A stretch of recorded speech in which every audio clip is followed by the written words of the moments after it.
భద్రాద్రి కొత్తగూడెం జిల్లాలో 14 మంది మావోయిస్టులు లొంగిపోయారు. ఛత్తీస్గఢ్ బీజాపూర్ జిల్లా పామేడుకు చెందిన మావోయిస్టు దళాల్లో వివిధ హోదాల్లో పనిచేస్తున్న 3 మహిళలు సహా 14 మంది మావోయిస్టులు ఎస్పీ రోహిత్ రాజ్ ఎదుట లొంగిపోయారు.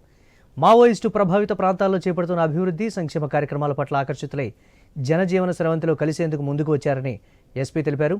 2 నెలల్లో 44 మంది మావోయిస్టులు లొంగిపోయినట్లు ఆయన వెల్లడించారు. మావోయిస్టు దళాలు బలవంతపు వసూళ్లకు పాల్పడుతూ ఆదివాసీ ప్రాంతాల్లో అభివృద్ధికి ఆటంకంగా మారారని అన్నారు. లొంగిపోవాలి అనుకునేవారు నేరుగా తమను సంప్రదించవచ్చని, ప్రభుత్వ సంక్షేమ పథకాలందించి జీవనోపాధి కల్పిస్తామని ఎస్పీ రోహిత్ రాజ్ హామీ ఇచ్చారు.